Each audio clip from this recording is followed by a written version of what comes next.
जय Shri Ram. Net house, poly house. नमस्कार हार्दिक जी। नमस्ते रोहित भाई। उसमें 65% सब्सिडी मिलती है, सरकार से मिलती है। उसको NHB बोलते हैं, national horticulture board. State government राज्य सरकार से जी सर। तो उसको NHM बोलते हैं, नेशनल हॉर्टिकल्चर मिशन। तो इसमें 3 एकड़ की लिमिट है। तो पर एकड़ 21 लाख, अगर हम 2 साल पहले से सोचे तो अभी 22 या 23 लाख तक। इसमें मेजोरिटी तौर पे सब लोग कुकुम्बर, फिर जी। कैप्सिकम और जी। टोमेटो। फार्मर को ये तकरीबन मान लो कि 2 साल में उसका जो उसने पैसा लगाया है वो रिटर्न उसको मिल जाएगा। जय श्री राम। नमस्कार खेडूत मित्रों, मैं रोहित ठक्कर। हमारी वीडियो सीरीज़ में एक नया सीरीज़ में लेके आ रहा हूँ, net house, poly house. Net house में हम कैसे लगा सकते हैं, उसमें सब्सिडी मिलती है कि नहीं मिलती है, कितनी मिलती है, कौन से क्रॉप्स हो सकते हैं, कितने समय में कितना रिटर्न मिलता है, वो सब हम जानेंगे आज इस वीडियो के दौरान। ये वीडियो में हमारे साथ जुड़ चुके हैं एक्सपर्ट के तौर पे मिस्टर हार्दिक जी। नमस्कार हार्दिक जी। नमस्ते रोहित भाई। हार्दिक जी बहुत सालों से नेट हाउस में फार्मिंग कर रहे हैं और कंसल्टिंग भी कर रहे हैं, लोगों को हेल्प कर रहे हैं कैसे फार्मिंग अच्छे से कर सकते हैं। हार्दिक जी, आप कितने साल से नेट हाउस में फार्मिंग कर रहे हैं सर? मैं पिछले 5 साल से इसमें फार्मिंग कर रहा हूँ नेट हाउस में। सर एक हम हमारे व्यूअर्स के लिए आपने क्या पढ़ाई की है और आपका क्या ज्ञान है जो आप इसमें यूज़ कर रहे हैं, हम ये जानना चाहेंगे। मैंने जूनागढ़ से डिग्री एग्रीकल्चर की हुई है जी। और फिर ट्रेनिंग पर्पज से 2 साल में जर्मनी, नेदरलैंड, पोलैंड, रसिया, यूक्रेन, ये 5 कंट्री में मैंने ट्रेनिंग लिया है। गवर्नमेंट से हमें क्या सहायता मिलती है, ये सब हम जानना चाहेंगे।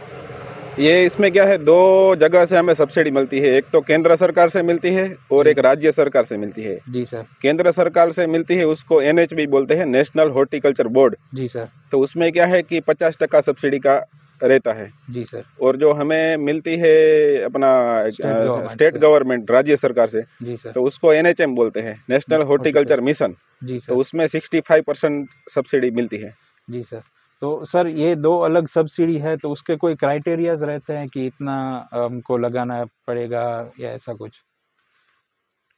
नहीं, ऐसा कुछ रहता नहीं है, लेकिन फिर भी इसमें 3 एकड़ की लिमिट है NHB केंद्र सरकार में। जी सर। और NHM में आप आधा एकड़ भी लगा सकते हो, लेकिन लिमिट उसकी 1 एकड़ की है।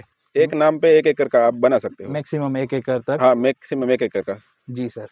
तो सर अगर हम देखने जाए कॉस्ट वाइज, अगर हम सब्सिडी को हटा देते हैं तो इसका पर एकड़ इंस्टॉलेशन कॉस्ट कहाँ तक जाता है सर?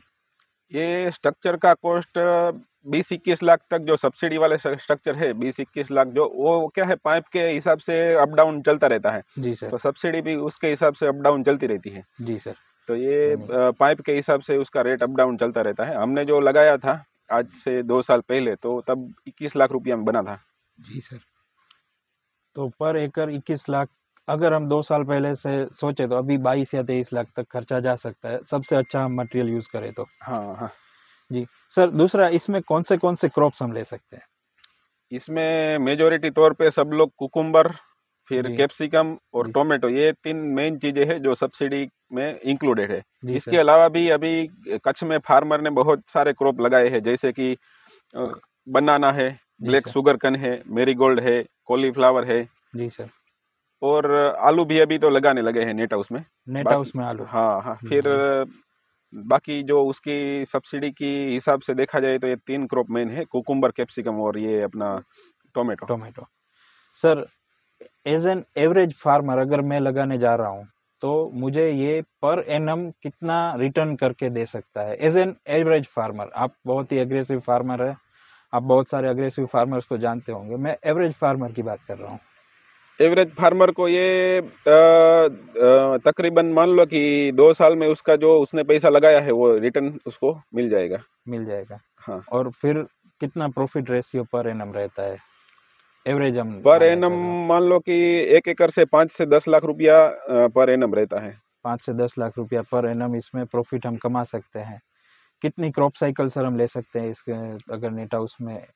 टोमेटो और कुकुम्बर की 1 साइकिल ले सकते हैं जी। और कुकुम्बर की 2 साइकिल ले सकते हैं। ओके।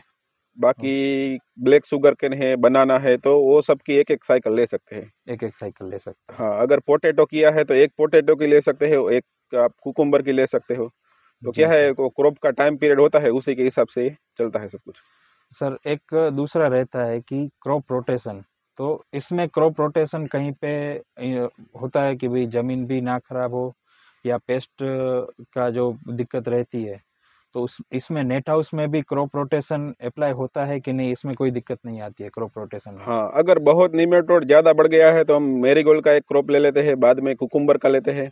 तो जी क्या सर। है कि कैप्सिकम है, टोमेटो है, मैरीगोल्ड है, तो वो क्या है कि सोइल का जो नीचे का लेयर है जी सर। उधर से न्यूट्रिशन उठा के खाते हैं। जी। और ये कुकुम्बर जैसा बेल वर्गीय जो फसलें हैं जी सर। तो ऊपर के लेयर से सब कुछ न्यूट्रिशन उठा के खाती है। जी सर। तो उसी के हिसाब से क्रॉप रोटेशन भी जरूरी है। यानी इसमें पेस्ट के हिसाब से हम क्रॉप रोटेशन को ज़्यादा महत्व देते हैं। हाँ, जी सर, धन्यवाद हार्दिक जी। तो हमें इतनी अच्छी जानकारी मिली।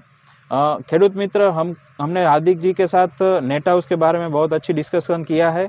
आपको अगर कोई और क्वेश्चंस है, आप कमेंट सेक्शन में कमेंट कर सकते हैं। आगे के वीडियोज़ में हम पर्टिकुलर क्रॉप के ऊपर जाएंगे, हमारी सीरीज़ उसके ऊपर जाएगी कि नेट हाउस के क्रॉप्स ऑफ नेट हाउसेस।